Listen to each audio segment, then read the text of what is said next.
자, 여러분들 우리 등록시험 교재의 뒤에 있는 모의고사 1형 문제풀이를 보도록 하겠습니다.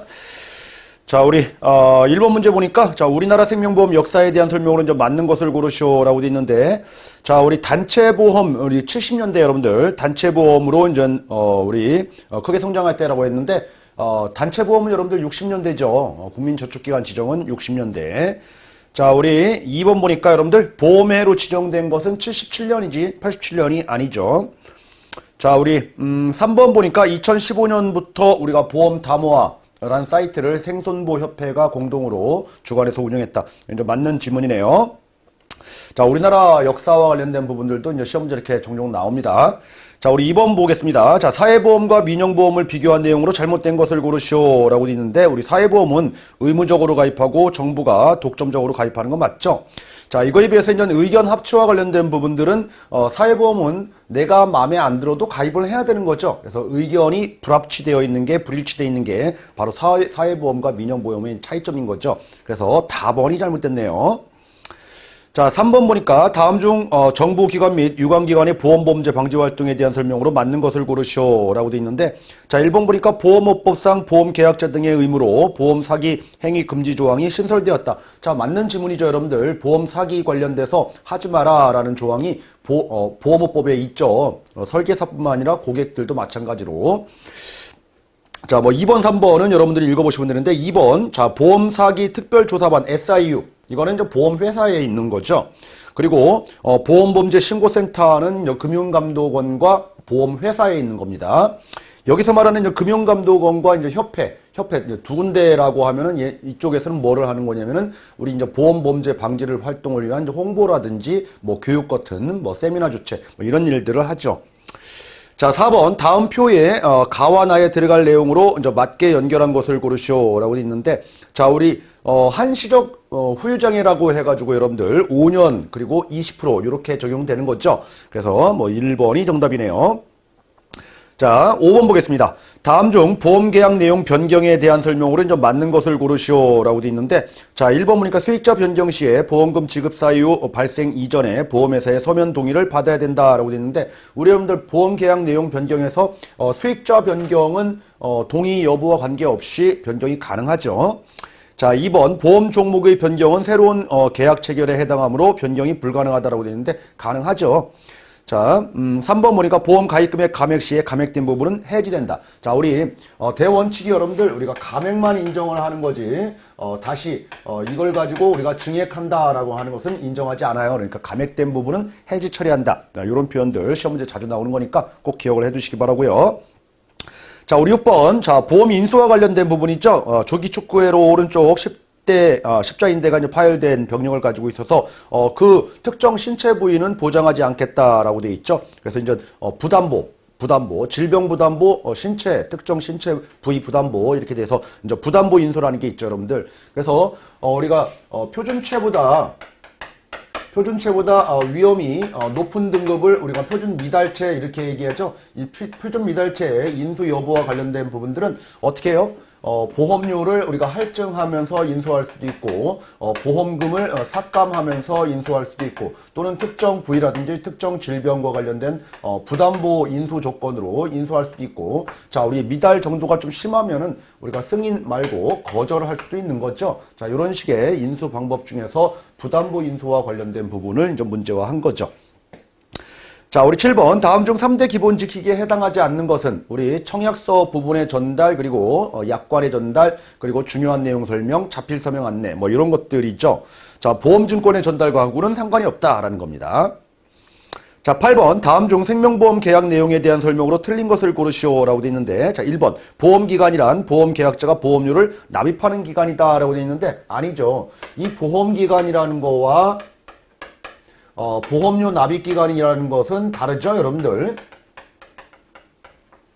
보험기간은 보장이 되는 기간, 즉 책임기간, 위험기간이라고도 얘기하고, 말 그대로 이제 보험료 납입기간은 납입하는 기간이죠. 이 두 개가 같을 수도 있지만 다를 수도 있잖아요. 이게 더 클 수도 있지. 그래서 같다란 얘기는 전기납보험을 한다는 얘기고요. 우리가 보험료 납입기간이 짧으면 단기납보험을 한다. 이렇게 얘기를 하는 거죠. 그래서 1번이 좀 잘못됐네요.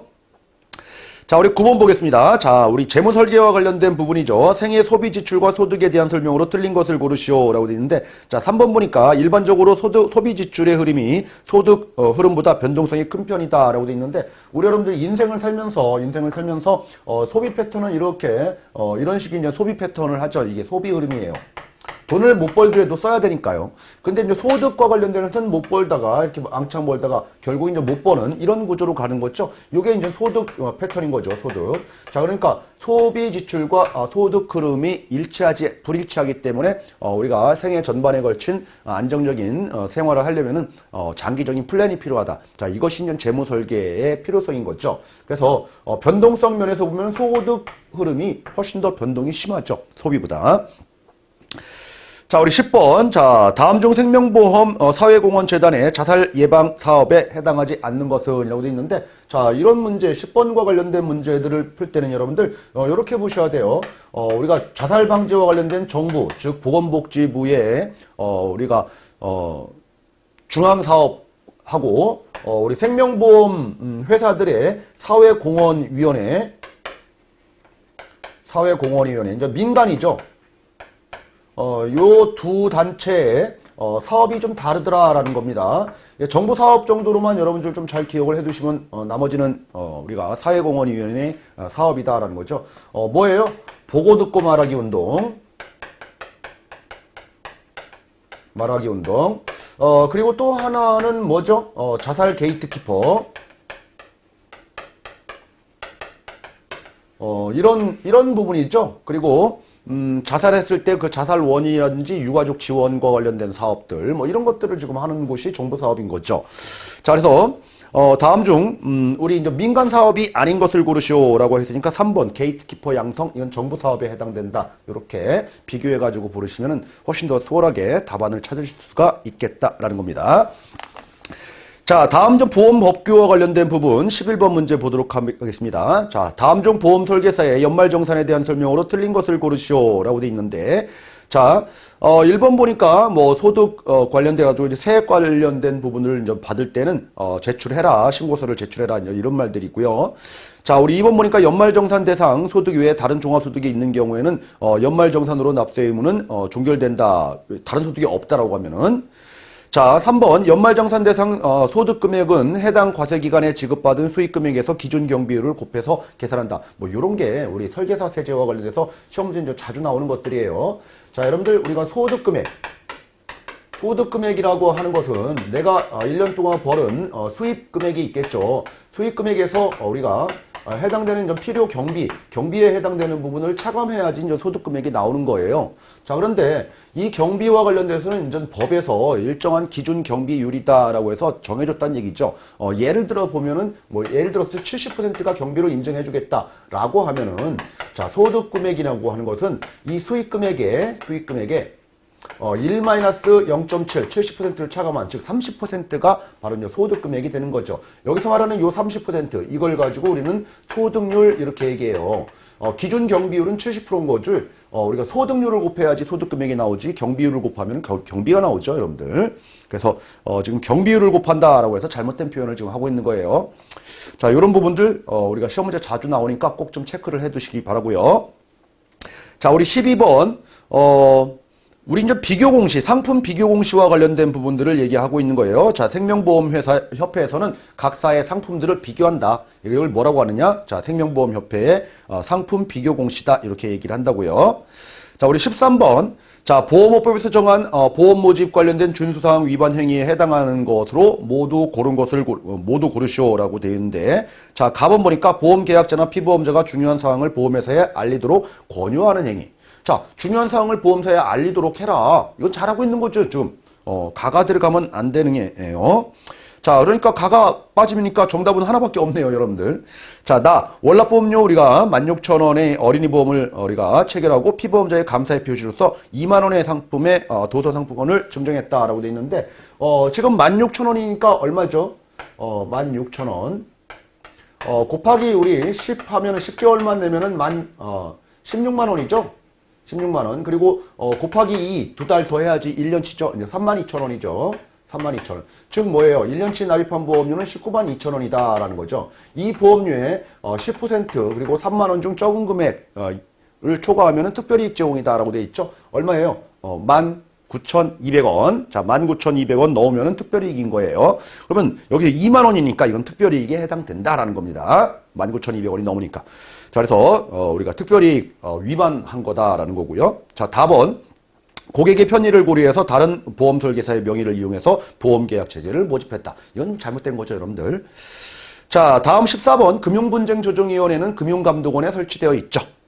자, 15번. 자, 우리가 보험광고심의위원회는 여러 보험 쪽에 관련된 자들을 모아서 전문가들로 구성되는 우리가 광고심의위원회 생명보험협회에서 우리 운영하는 단체인 거죠. 자, 아래 법조계라든지 언론인, 소비자 단체, 여러 단체들이 나오는데 우리가 광고 업무 책임자는 해당되는 사항이 아닙니다. 자, 우리 16번 보겠습니다. 자, 보험 설계사가 되지 못하는 자는 누구냐라는 거예요. 자, 뭐예요? 우리가 뭐 한정치산자, 그리고 피성년 후견인, 피한정 후견인 뭐 이렇게 얘기를 하죠. 그리고 파산자로서 복권되지 아니한 자. 또 하나는 여러분들 무슨 법 위반자죠? 보험업법 위반자죠. 다른 법은 상관없어요. 그래서 여러분들 2번에 생명보험 공정경쟁 질서 유지에 관한 협정, 그리고 3번에 도로교통법 이런 거 위반자는 여러분들 우리가 보험업법상 보험 설계사가 되지 못하는 자 결격 사유로 우리 보지는 않아요. 보험업법 위반자예요. 그래서 1번이 되지 못하는 거고요. 자, 17번 다음 중 보장성 보험료 세액공제에 대한 설명으로 이제 맞는 것을 고르시오라고 돼 있는데, 자, 1번 보니까 태아를 피보험자로 해서 보장성 보험에 가입한 경우 해당 보험료는 세액공제 대상이 아니다. 맞죠, 여러분들?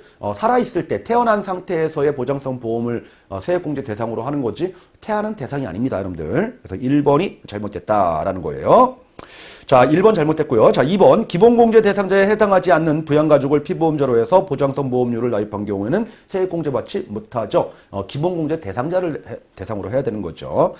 자, 3번 보니까 세액공제 금액은 보험계약 체결 시 보험회사와 보험계약자의 합의에 의해서 자유로이 정할 수 있다. 세액공제 금액은 법제화된 거지 정하는 건 아니죠. 그래서 여러분들 맞는 거 고르시오라는 거에서는 1번이 정답이네요. 자, 우리 18번 보겠습니다. 자, 우리 공시 기간이에요. 자, 상반기 결산 공시는 언제까지죠? 1년을 여러분들 봤을 때 1년이 다 끝나면은 연간 결산 공시에서 3개월 이내에 결산 공시를 하는데, 자, 우리 상반기 공시 또는 1, 4분기 공시 뭐 이렇게 우리가 3, 4분기 공시 뭐 이런 걸 하죠. 그리고 이런 1, 4분기 공시는 여러분들 상반기 공시까지만 하면 되는 거고, 이 상반기 공시는 결산 공시 시점까지만 공시하면 되는 거죠. 왜요? 뒤에 있는 공시들이 다 이제 포괄을 하고 있기 때문에 그런 거예요. 마찬가지로 3, 4분기 공시도 여러분들 결산 공시까지만 공시하면 되겠죠. 굳이 하반기 공시는 할 필요가 없겠죠. 결산 공시에 1년치가 다 묻어가지고 결산 공시로 다 반영되는 거니까. 그래서 3년간 공시한다. 1번 이렇게 틀렸고요. 자, 2번 수시 공시는 여러분들 3년간 공시하는 거고요. 자, 결산 공시는 마찬가지로 3년이에요. 수시 결산 공시는 3년간 공시한다. 그래서 2번이 이제 맞는 거고요. 자, 19번. 자, 다음 중 보험 대리점에 대해서 틀리게 설명한 것은 없는 거죠. 자, 1번 보니까 보험 대리점은 특정 보험 회사를 위해서 보험 계약 체결의 대리, 보험료 수령, 보험금 지급 등의 업무를 대리하는 자다라고 되어 있는데, 대리 못하는 게 있죠. 우리가 보험 대리점은 여러분들 보험료 수령권과 관련된 부분들은 대리를 하지만 보험금 지급은 보험회사에서 하는 거예요. 그리고 또 하나 이제 대리를 못하는 부분이 뭐냐면은 언더라이팅. 자, 언더라이팅 중에서도 회사의 제3차 언더라이터에 의한 언더라이팅, 그리고 마지막에 해당되는 4차 언더라이터, 계약 적부 확인과 관련된 일들은 우리 보험 대리점은 대리하지 못합니다. 자, 우리 19번 이렇게 좀 봤고요. 자, 20번 다음 중 괄호에 공통으로 들어갈 금액은 얼마냐? 자, 우리 금융소득 종합과세 판정 기준금액 2천만 원이죠. 그리고 이제 손금융재산이 2천만 원에서 1억 원 이하인 경우에는 금융재산 상속공제 금액이 우리가 2천만 원 획일적으로 적용되죠. 우리 금융재산 상속공제와 관련된 부분만 알아도 쉽게 풀이하실 수가 있는 문제였네요. 자, 이렇게 우리가 이제 공통 영역 20문제를 좀 풀어봤고요. 다음 시간에는 여러분들 생명보험과 우리가 재산보험 파트에 있는 문제들을 한번 또 풀어보도록 할게요.